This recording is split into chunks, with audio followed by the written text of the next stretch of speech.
So yeah, yesterday was a little weird, and I apologize for that. I had to literally shut down my I don't know, I had to completely restore, I guess, all my settings on my computer. So I could have recorded from the phone, but I'm like, okay, I couldn't record from the phone, but I could have recorded just from calling in. I was like, I need to be able to show my screen and talk and not have to think through this. So yeah, and I had a training this morning, so I'm like, I got to fix the sound issue. So I thank you for your grace and mercy yesterday. I thank you for your patience. I am re-recording yesterday's session because of the fact that I had those challenges yesterday. So again, thank you for your grace and mercy, and thank you for your patience. So what I was trying to say, and I'm just high level, is I did run into some challenges, and the one thing that I wanted you guys to do is to look at and consider getting a account with keywords everywhere.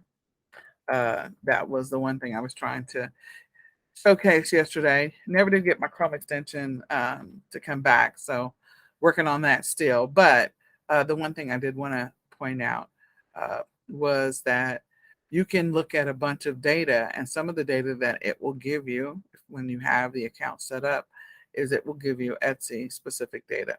It'll also help you if you're an eBay and an Amazon seller as well. So just sharing that you can get some data that'll help you on your journey. You can come and click on that, look at the details, and it is $10 for 1 year. And that is the reason why I said, yeah, we're not going to spend a bunch of money. Let's first get into profit. We're going to start off with the easy road. And so $10 for 1 year, I can tell you I didn't use all mine up yet. So I just want to encourage you to do that. You get 100,000 searches, which is a lot. So before we get too far into it, what questions do you all have from the day before or from yesterday that I can answer, that I can address, that I can help you with? What questions can I help you with? What can I answer? Anything? Well, I'm really having problems with Canva trying to create a page. I've Okay. got to do a lot of practicing. Oh, okay. So you've gotten into the free version of Canva? I do Okay. And you clicked on, are you starting with templates or are you just talking with a blank page? a blank page. Okay. So when you come to Canva, if you're just starting with a blank page, there's a button up here that says create a design. I believe it looks the same on the free version as well, but create a design. And then once you click on create a design, you can start with, we can say just a flyer. This is 8.5 by 11, which most all of us print stuff. If we print stuff, it's printed on 8.5 by 11. That's pretty common. And so you can start with that as your baseline to get started, which is a blank page. So, so how are you able to get to that step? Are you able to click on create a design and then choose flyer? Are you able to get to that step? Okay, I don't know if I lost her. Well, if you are, then you're you're good. Can Can you hear me now? I can. Okay. What I was interested in, Nicole, Uh-huh. my family did a cookbook many Okay. many years ago. Oh, I love it. So, so I'm actually interested in using some of those recipes out of that cookbook as my project. Okay. I love that. 'Cause- And we've got, I guess, hundreds of recipes that each family member created. So I'm interested in trying to redo recipe pages. I love it. That is awesome. That means that you're going to actually have a book. When by the time we get to stage 4, you got a whole book ready to go. So if you start off with the blank page, so a flyer page is fine. It's perfect. And this is your blank page. If you were able to click on create design and click on flyers. And then over here, you can see my mouse. I'm just going up and down. This is Okay. I can't see your page. You cannot? No. Okay. Well, I'm recording this, so it'll definitely be in the back office. But um, here's text. So you can click on the text box. Once you click on a text box, it's going to ask you what type of font, what type of text you want. So we can start with just by clicking on just a simple text box. And when it comes over to the other page, I'm just going to increase the size down here at the bottom. I'm just going to circle just a little bit so you can see that. And Nicole, yes, I don't think you're doing screen share because I don't see it either. you don't see it. Oh my gosh. Well, that doesn't help at all. Thank you. Yes. Let me see. Let's try this again. She's like, I can't see anything. I'm like, okay, well, none of that was recorded. So thank you for that. So let me start again. All right, so this is Canva. I'm batting 1,000. So this is Canva. When you log in, it should look pretty much the same, whether you have the free version or the paid version. Can you see my screen now? Is it visible? Is my screen visible now? Yes. It is. Okay, awesome sauce. So then I can click on create a design. This purple create a design. And once I click on create a design, I can choose just to get the 8.5 by 11. I can choose flyer. Not that I'm saying you're going to create a flyer. I'm just giving you a blank sheet of paper. And then once you get to this place, now you have something you can work with. So recipes typically have an image, and they also have text.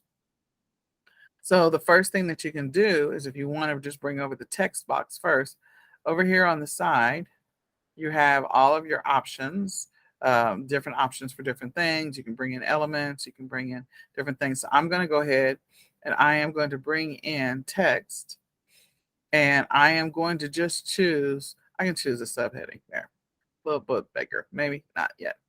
So you can either choose, any of these text boxes as a starting point. And up here at the top is where you can, if you click on the down arrow, it'll display all of the different text options, fonts that you have available to you. If you have a specific font that you like, you can choose that. In addition to that, next to that is your font size. So if you're doing a cookbook, I'm going to suggest that you at least do 14 for the text for the cookbook, and then you can choose a font style that you like. I am going to, not that this is not bad. This is what Monostat Classic looks like. To increase the view size of what you're seeing, because right now it just looks itty bitty. I'm only at 28% down here, so I'm just going to move this over to roughly about 60%, so that text box looks a little bigger now. And because it's going to go in a book form, you can keep it centered. Right now the alignment is centered. I can change this text to do left justified or right justified. So whenever I am typing anything for a recipe, so I'm going to go ahead and start the process of typing some gibberish, space, some gibberish, space, some gibberish, space, some gibberish, blah, blah, blah. I'm going to hit return. I got more gibberish. You're normally going to put your description of whatever the recipe is. And then you've got, under normal circumstances, you'll have 2 teaspoons of this and 4 teaspoons of that and 1 cup of this and whatever. So that's all that text that you're going to type all that in. And you can use the alignment up here if you want to create secondary text box where you want the text on the page to be all the same up here, and then you want the recipe part of it to be different. You can do that, any of that.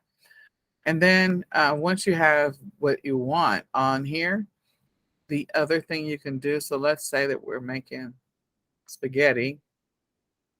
We can go see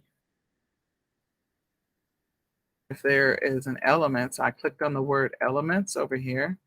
I'm looking for spaghetti. And of course, they have the fake spaghetti, but you probably want a real spaghetti picture, unless you want to use your own pictures. So you can choose one of those pictures, move it up. So it can be part of your book. You can decide, how big or small you want it to be. If you want the words to be on one side and the text to be on the other. You can decide.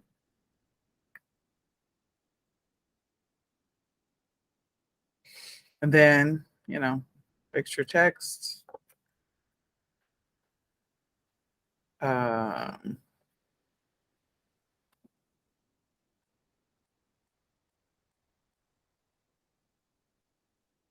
we'll have to talk about trim size because that's the sides that you have to be concerned about whenever you're getting ready to print. I was just working with my VA the other day about the trim, so always being mindful of that. Okay, so that gives you the opportunity to put your recipe underneath here. And, again, however much text that takes.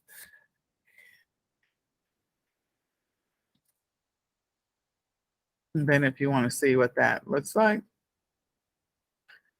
I clicked on the two arrows that were pointing out at the bottom. And that kind of gives me an idea of what that's going to look like. To bring it back to my regular size, I can do that. And again, you can always change your display. The great thing about this tool is that you can also display all your pages side by side, which we do that a lot as we've got a lot of books in the pipeline. To do your next page, you can either clone this one if that's the way you want your pictures for your recipes to show up exactly the same. So if you want to clone this page, I can click up here to duplicate the same page and then just replace the image and the text. Or I can just start a new blank page by clicking on Add Page and just continuing to add pages. So I would, once I add the next page, I would do the same thing again. I'd grab the text. I'd look for elements. So if you've got, your next one is maybe, let's say your next one is, I don't know, a turkey. We're going to have to look for a real turkey. I'm sure that there's some elements in here. There's the country turkey. Let me see if there was any more clarification. Turkey, search for turkey. Dinner. That. All right, so now we've got some pictures of turkey. This is, so I am at the pro level, so you may have to maybe upgrade to the pro level to grab any of these pictures to bring them in automatically, unless you have access to another library of photos where you can use that. But they got a few different pictures that you could use at this level. Bring that over and then start the text again. So, Okay, question.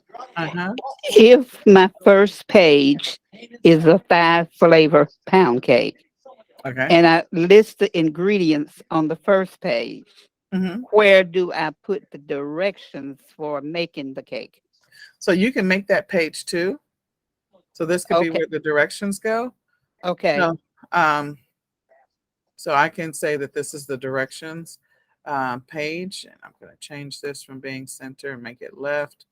And I'm going to make this at least 14. And then you can type all the directions here.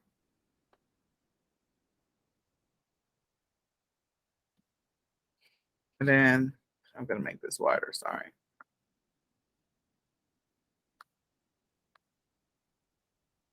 So if I put all the directions here, blah, blah, blah, blah, text, text, text, text. So when I'm done, I have my, if this is the spiral bound or this is the book binding right here in the middle, here's my information over here that describes what it is and the ingredients, and here's the directions on how to cook it. So it opens up like a book. And all I did was just click on this little show in a grid so you can see your side by side so that you will know which one's on the right and what's on the left. So that's, again, if you want to start with just creating the recipes first, or if you want to do the cover of your book, you can decide what you want to do. But I love the fact that you're doing a recipe book from your family. The other thing I do want to mention is up here, you can change the text of what the name of this is. Of course, it's all gibberish right now for me. So I'm going to get rid of all these gibberish words, and I'm going to call it Hazel's recipe book. Okay. You can call it whatever you want to. That way you'll always be able to find it and it'll be in your projects so you can see it as a reference. And Cassandra, thanks so much for telling me that you couldn't see my screen. I did not know you couldn't see my screen. So I'm going to change this text because this is bold classic. I'm like, no, I don't want that. There we go. So yeah. So just figure out what your font size is going to be. What I mean, your font is going to be, and then just go with it. Like one of these is probably easier on the eyes. So,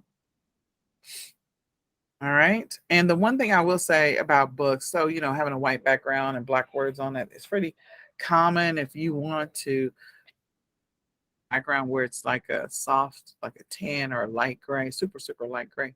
You can do that as well. You just want to be mindful of the more like, so we've created, I don't know, 7 different books.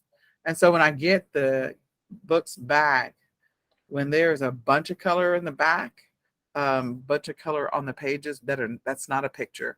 Like if I make this entire thing a different color, instead of being white, it's some other color. It's like, this is not quite white. Okay, this. Something that is a soft white color, not a problem, because then it makes it easier on your reader's eyes. But depending on who your printer is, and whether it's KDP, Lulu, there's some others, sometimes they have problems with the soft color that you put in the background. So I just wanted you to be mindful of that.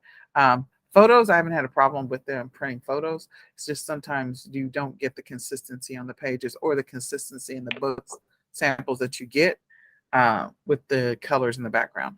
So if it's a soft color, I haven't seen any major problems with it. If it was something that was a little darker than that, like I think this one is like a little darker and this one's a little darker, then it may come back as pink, or it may come back as some other color. You're like, why do my pictures, like book 1 sample I got was pink, book 2 was tan. Like, so they're inconsistent. That's the only thing I want you to be aware of. That's based on my experience. And we've ordered, I don't know how many books. So yeah, just sharing. But I'm excited. That's way down the line. Probably way too much information. You didn't need that right now. But I just want you to know that as you're building the book out. Okay. So congratulations. I love it. Nicole, I have So a question. go ahead. How did you save her information? Because it seems like I'm saving my stuff 2 different ways, and then I'm losing stuff, and I'm like, got to start all over again. So how did you save her information just now? Up here was a bunch of gibberish right here. Where? Up at the top next to my initials, my letters. Oh, okay. Okay. So there was a bunch of gibberish here. And so what I did was I cleared out the gibberish and just renamed it. So that way when I go to home, I can go to my projects. I have Hazel's recipe book here. Oh, okay. All right. Yeah. I don't know how many, I have a lot of VAs, and so they all have their own projects in here as well. So we have different folders. And so that's the only way that we can keep our sanity, is that everybody creates their own folders. So I tell them they have to name their stuff. They have to name their stuff. Okay. So we're just conditioned to name our stuff. Let me move this to the trash. So keep it clean. But yeah, so you go to your projects and it's right there. Okay. Okay. If I had kept that other one, I could have clicked on the pencil and I could have renamed it this here. So then that way I can always find it under my projects. So hope that helps. Yes, it does. Thank you. Okay. So Hazel, that should get you started. And what we can do is you can clone your entire project and make each individual page a recipe card, and still have the original version that's in the 8.5 by 11, and also create recipe cards as well. So, you can mix it up. All right. Any other questions I can answer? All right, so we talked about Google Trends. Oh, we did indirectly talk about keywords everywhere. Now we're going to talk about eRank. So eRank, you can create a free account or you can do a paid account. Now I will tell you, there are perks to the paid account. You will gain access to a lot more information if you do the paid account. But as we are early in our journey and we are taking everything step by step, either if you are an existing Etsy seller, then you probably already have a paid version. If you're not an Etsy seller or this is like your first foray into Etsy, I think as we progress through the stage 2 or stage 3, it makes sense to upgrade then. Right now, just getting familiar with what you can or cannot see. So you can see a lot of the fields I can't see because of the fact that it says that I need to upgrade.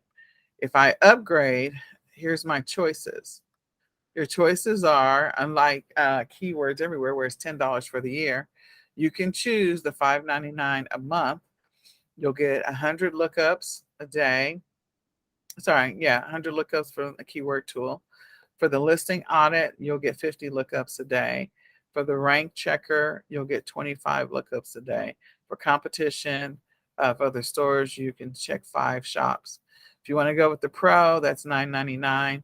I would encourage you to do the $9.99 if Etsy is your full-time gig and you are going to remain consistent doing it. So in other words, like you're committed to creating no less than, 1 to 5 designs a day and putting them up on Etsy every single day. This is going to be your full-time gig and you're going to turn this into a serious monetization opportunity. If you are still in the, I'm trying to figure this thing out, I don't know what I want to do, stay in the free lane. As we advance, you may pay for 1 month of the basic and see if you like the features. And I wouldn't go above the basic if you can't commit more than, 3 or 4 hours to your business a day. So if you can commit 5 hours a week to your business, $5.99 makes sense for you. If you can commit more than 5, like 8, 10, 15, 20 hours, then the pro plan makes more sense if you're going to remain consistent. So hopefully that makes sense. There's some other stuff that you can see inside of here. You can see the top sellers, 200 lookups a day, listing changes, listing analyzed, which can be very helpful to analyze listings, keyword explorer. So you get some of these features anyway with the free version. It's just limited. So you don't get the bulk keyword tool. You don't get top sellers. You don't get competition tracker.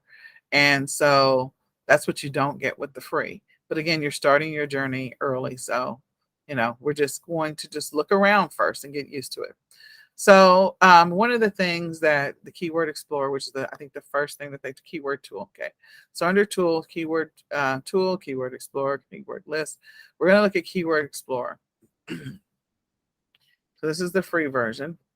And I can look up some words. Okay. So if I'm going to look up some words, I will look up the word scripture, because I know that Charlotte's project is centered on scriptures or including scriptures. Okay, you can call them devotional cards, you can call them whatever, different things, but there's some information I'm going to see up here at the top immediately. So average searches, is average searches per month. Okay, so there's 628 average searches per month based on Etsy's data. Click-through rate, people clicking on it, again, giving you some monthly stats. And then, clicks and then click-through rate. CTR is click-through rate. Average clicks is just clicks. So these are clicks on the listing just to look at it, and from the searches, and then click-through rate. Most of the time, if there's a click-through rate like that, means a person is truly interested in it and they're potentially a buyer or they bought it. So taking it one step further. And then this is your competition. How much competition can you expect for this word? So this particular word has high competition. So this is where I use my buddy, the thesaurus, to see, okay, is there another word that I can put into my listing that has a lower competition rate, but that is also connected to the word scripture. So those two combined can help you come up with a nice array of words that you can use to help you think about, what are the tags I want to put on my listing, and or what are the words that I want to include in my description or my title. Okay, so as I go down through here, I can see, just based on the word scripture alone, the Etsy competition. So the only thing that I really can see right here is I can see long tail keywords, and I can see Etsy competition. And then character count is not, that's how many characters I have available to me. But you can see what the competition looks like. So for you, Miss Charlotte, scripture cards printable, look at the competition based on the Etsy. So using that phrase, using that as a tag can help you. Scripture cards, again, looking at your competition. This is just some basic information. Again, if you want to get into the weeds about it, you literally can go and upgrade to the higher level and get more detail. But right now, it looks like based on these two scripture cards and scripture cards printable, you have low competition. So the opportunity exists for you. Okay. Make sense? Yes. All right. So I can keep scrolling down and continuing to look and see what's available to me and potentially, what I can go after. So there's scripture cards with the S printable, and then scripture card with no S, with just the card. And then you can see what the competition is. So if you have the free version, you are limited on the number of searches you can do in a day. So if we go back to the tool, since I get 50 lookups a day, listing audits, I get 25 a day. Rank checker, I get 10 a day. Keyword lists, 1 list. So I don't get as much. And then using Keyword Explorer, I got 5 lookups a day. So I've already done 2 on my free tool. And I think I did necklace earlier. So if I go back to Keyword Explorer,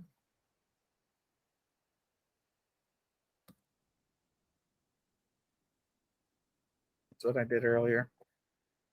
I can see what the competition is from a high level.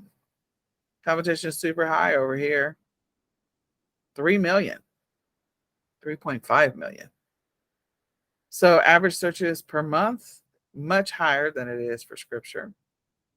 Average clicks per month, much higher. Click-through rate, much higher. The click-through rate for scripture was 87. The click-through rate for this one was 92. So again, higher, much higher. So there's a bigger search for this. You see far more red now as I go through, and I see a bunch of red long tail keywords.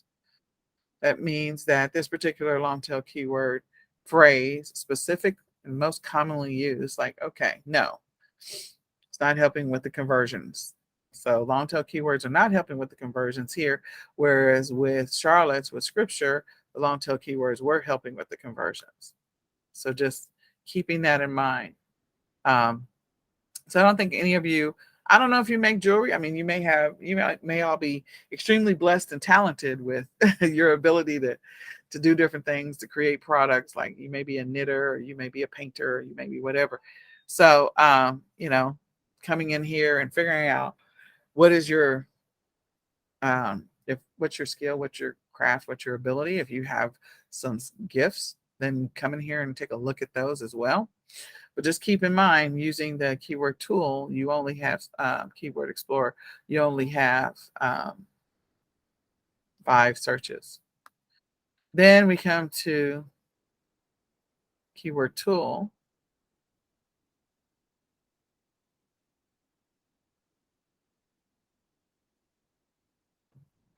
So I go back to scripture.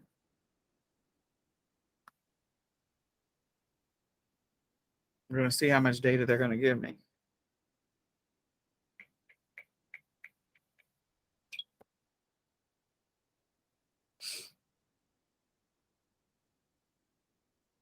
Okay.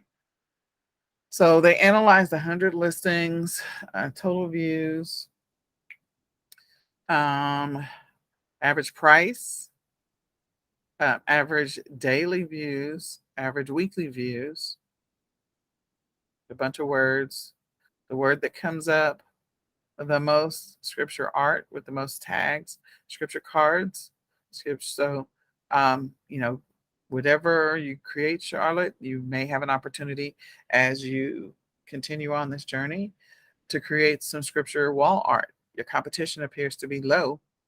And so there's an opportunity to take those scripture cards and convert them into or repurpose them. I love repurposing stuff. That means I don't have to recreate it, repurposing it for some other use. So, wall art.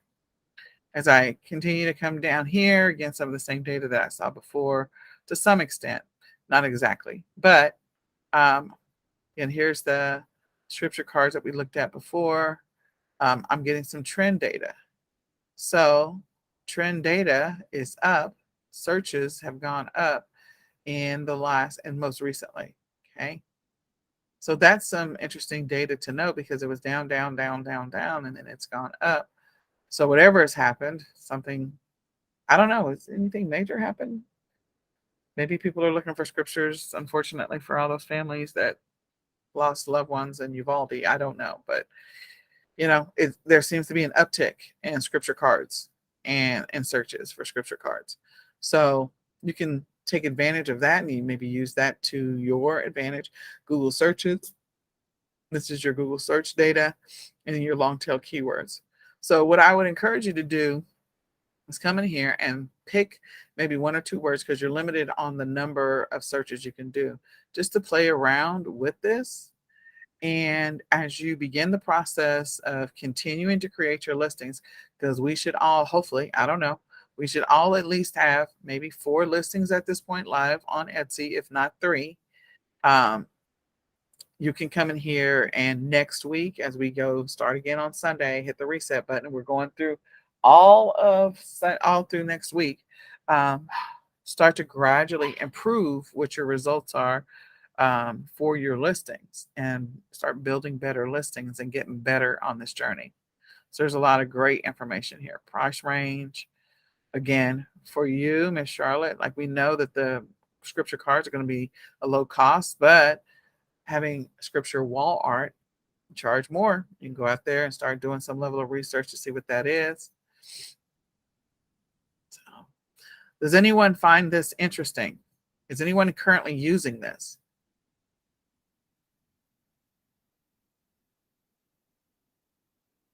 Anyone at all? I'm not, but now that I see what it can do, You're going to start. Yeah. Cassandra, were you already using this tool or no? I have dabbled in it, not much though. Okay. I do want to encourage you to start looking at the tool, and we'll talk about more of some of the features, you know, again, maybe tomorrow or next week as we continue to, you know, go from stage 1 to stage 2. So this is more of an introduction to the tool. I do want to encourage you, come in here, look at the tools. You have options. You have the ability to look at if you're not really sure what they're going to allow you to do at the free level. Again, you can come back, make a note, write it down like, okay, it's going to let me do these things. It's going to let me look at, you know, it'll let me use the keyword tool 50 times today.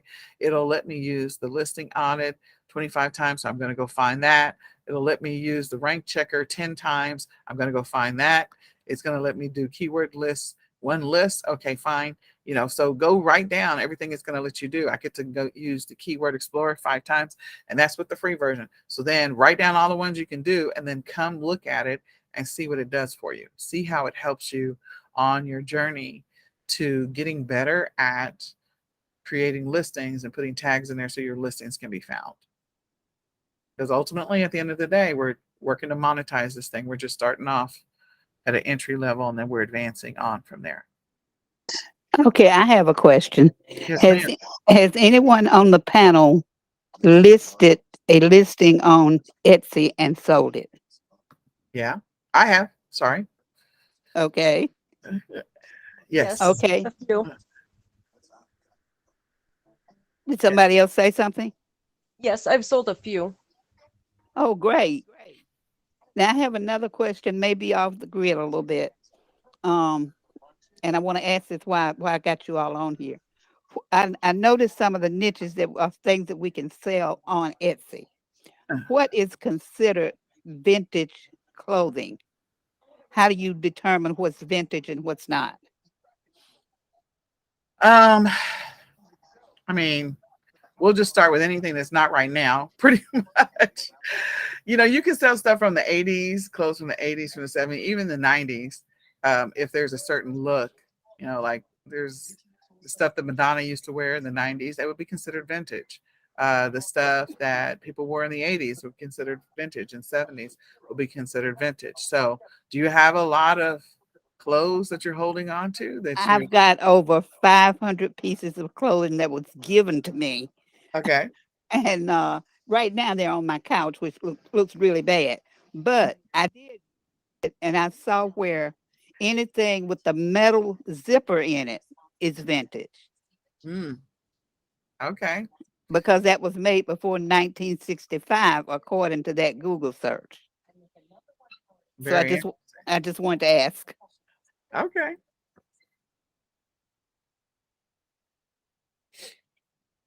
Okay. Yeah, that's all 70s, 80s. See if they have. Nope. I don't know that there's probably a definition in here somewhere. Clothing. Probably in the seller's guide. I'll go look for that and see if they actually just have a section. Plus, I shared the seller's guide. What day did I shared it last week? I, I, I printed it off. Yeah, I have it. Okay. Well, that okay. Well, I don't know if it was meant to be printed off, but yes, you can print it off. What you could do is there's some hyperlinks in there. Colors guide.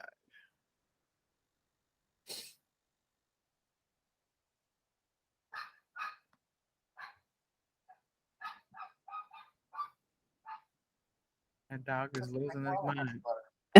I'll check it out later. Sorry I threw you off. It's okay. So I'll go look too. So then that way we can talk about it tomorrow and we can go from there. Okay, thank you. You're welcome. All right.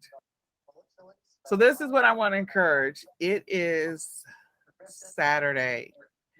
I really want everyone, if you have the opportunity, to finish strong, despite the dog barking in the background. So you still have time to create your products and create your listings if you haven't gotten your 3 at a minimum.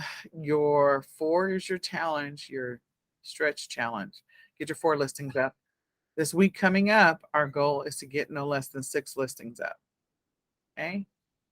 So let's work on that. 7 would be fantastic if you can do all 7. So we want to push ourselves to get as many of the listings every single day, building that habit of consistency around, putting up listings. We know at the beginning I'm not saying we don't care about perfection, but we're starting with working to build the habit of consistency and the routine, incorporating Etsy activities into our day-to-day life. So carving out that window where we're going to work on Etsy. So if that's every day from 6 to 7 or every day from 6:30 to 7:30, that's fine. You've carved out that time that you've committed to working on your Etsy business for at least an hour. Okay. So we're working to build that muscle. We're going to build that muscle, and then we're going to use that consistency to help us to scale our business. Right. I have a question. Go for it. Now you say listing. Are you saying different products or Yes. listing considering the product that we're working on now? Okay. So your first one is smoothie recipes. I'm sorry, this dog. I got to do something. So the first one is smoothie recipes.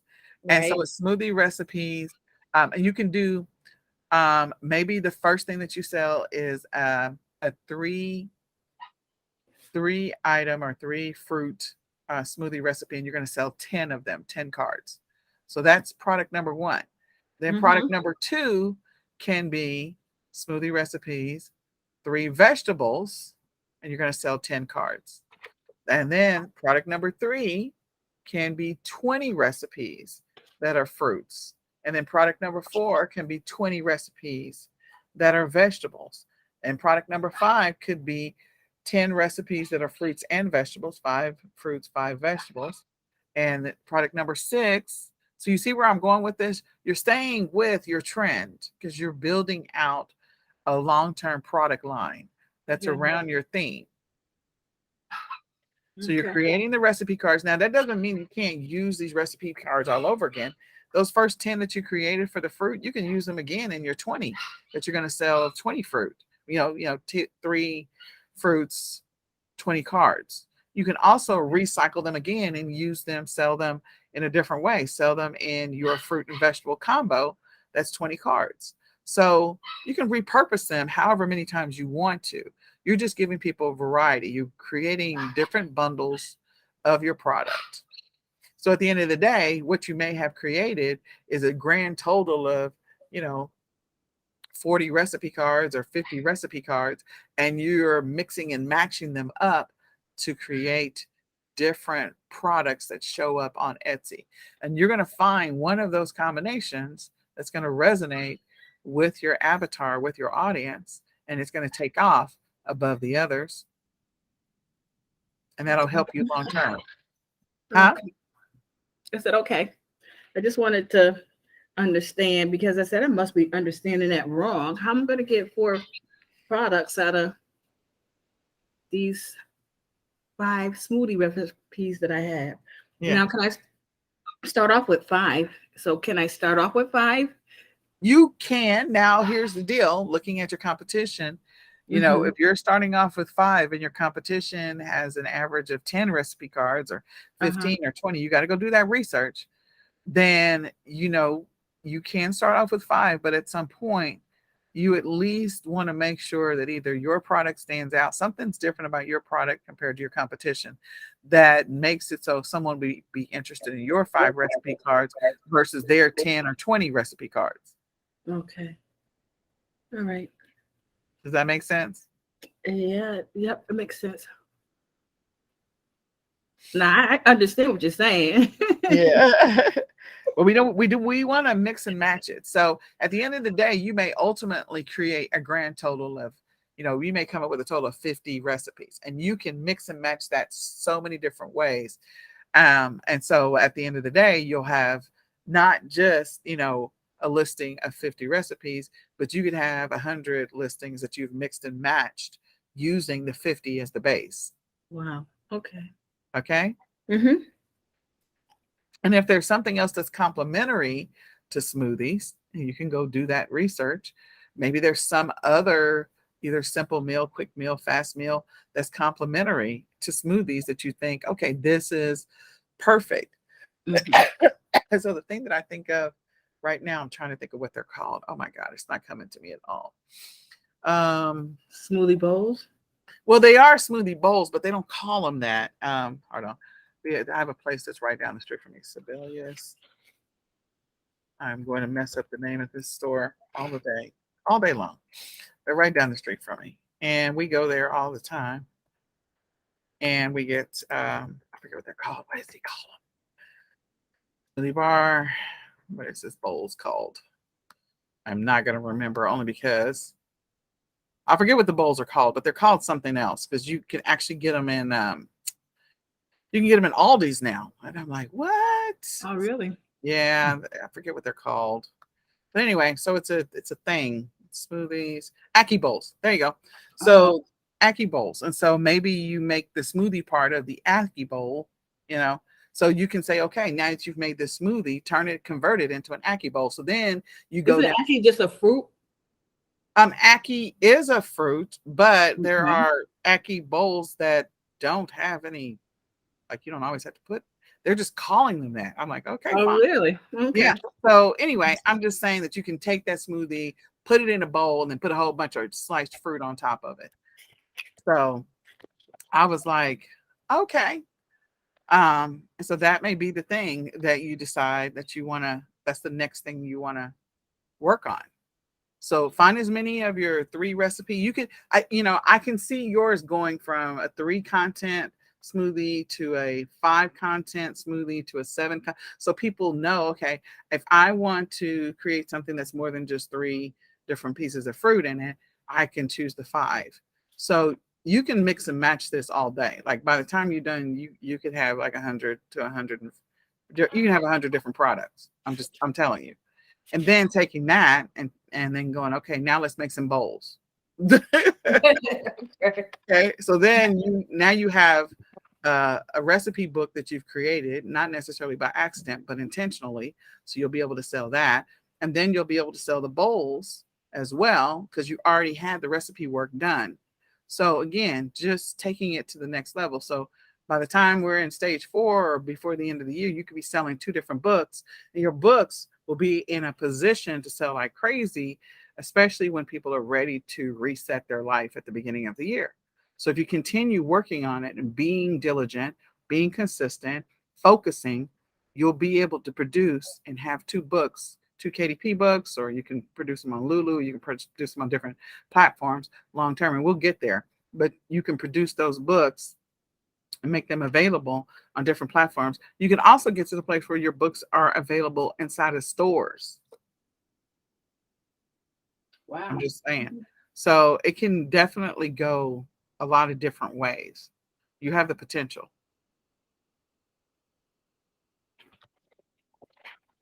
So anyway, yeah, this place is right down the street from us. So I never remember what it's called. But yeah, they do a bunch of different things. So, go look into it and see what, your next step is. But expand it out and think about all the potential combinations that you could be putting into a smoothie. Go find a bunch of recipes and use that to your advantage and start separating them out into, these are ones that are 3 fruits, this one is 5 fruits, this is 7 fruits, and just continue down that path. This is one that's all vegetables, this one's fruit and vegetables, this one is,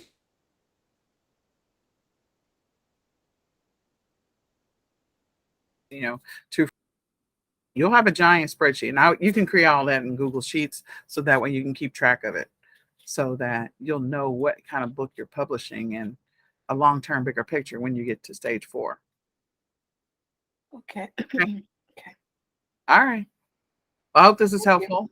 I hope you all continue down the path of producing products and getting them listed so that we can get the habit of consistency of creating a product, creating a cover photo, and then putting that on Etsy, a cover image, and keep going, keep going, keep going, keep going. Getting used to creating listings and with the titles and doing some research and making sure that it includes everything and uploading your files. So you're getting more and more comfortable. That's the goal of stage 1, is to continue to get comfortable with the platform and to be consistent.